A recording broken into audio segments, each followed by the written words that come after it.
ബ്രഹ്മയുഗത്തിൻ്റെ Telugu version നാളെ തിയേറ്ററിൽ എത്താണ്. അപ്പോൾ ഞാൻ ഒരു കാര്യം ചെയ്ത് ബുക്ക് മൈ ഷോ ആപ്പ് കയറി ബുക്കിംഗ് ജസ്റ്റ് ഒന്ന് നോക്കി.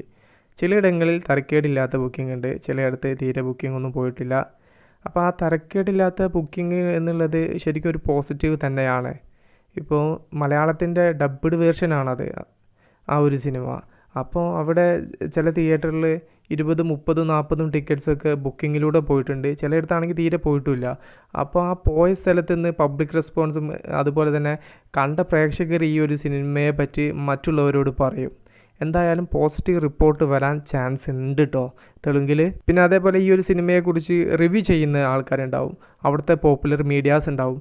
അവർ നല്ല റെസ്പോൺസ് ഈ ഒരു സിനിമയ്ക്ക് കൊടുത്തു കഴിഞ്ഞാൽ തിയേറ്ററിൽ ആളെത്താനുള്ള ചാൻസ് ഞാൻ തെലുങ്കിൽ കാണുന്നുണ്ട്.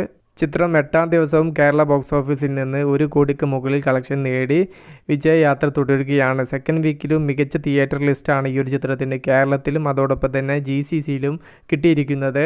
UAEയിലൊക്കെ നല്ല ഹോൾഡിംഗ് ആട്ടോ സെക്കൻഡ് വീക്കിലും. അതോടൊപ്പം കേരളത്തിൽ 202ഓളം സ്ക്രീനിലാണ് സെക്കൻഡ് വീക്കിൽ പോകുന്നത്. റെസ്റ്റ് ഓഫ് ഇന്ത്യയിലും മികച്ച ഒരു തിയേറ്റർ കൗണ്ട് ഇപ്പോഴും ഉണ്ട്.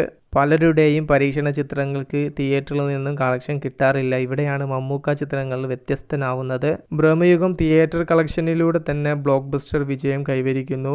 ഇനിയും ഒട്ടനവധി നേട്ടങ്ങൾ ഈ ഒരു ചിത്രത്തിന് നേടാനുണ്ട്. സെക്കൻഡ് വീക്കിലും അതുപോലെ ഈ ഒരു വീക്കെൻഡിലൊക്കെ ആയിട്ട് മികച്ച കളക്ഷൻ ഈ ഒരു ചിത്രം നേടും. 50 CR 60 CR അങ്ങനെ അനേക നേട്ടങ്ങൾ കൈവരിക്കാൻ ബ്രഹ്മയുഗം എന്ന ചിത്രത്തിന് ഇനിയും സാധിക്കും. നാളെ 23-ാം തീയതി കന്നഡ, തമിഴ്, തെലുങ്ക് പതിപ്പിൻ്റെ റിലീസ്. എല്ലാവരും കാത്തിരിക്കുന്നത് അതർ ലാംഗ്വേജിലെ ഓഡിയൻസിൻ്റെ റെസ്പോൺസിന് വേണ്ടിയിട്ടാണ്. ബ്രഹ്മയുഗം മൂവി, ചാത്തൻ്റെ വിളയാട്ടം, ചതിയുടെ പകിടകളി സിനിമ നിങ്ങൾക്ക് ഇഷ്ടമായോ? ജസ്റ്റ് ഒന്ന് കമൻറ്റായിട്ട് രേഖപ്പെടുത്തുക. മൂവി പ്ലസ് മീഡിയ, ഞാൻ ജിനു ജനാസ്. പുതുസായിട്ട് ആരെങ്കിലും നമ്മുടെ ചാനൽ കാണുന്നവരുണ്ടെങ്കിൽ സബ്സ്ക്രൈബ് ചെയ്യുക. Okay, by.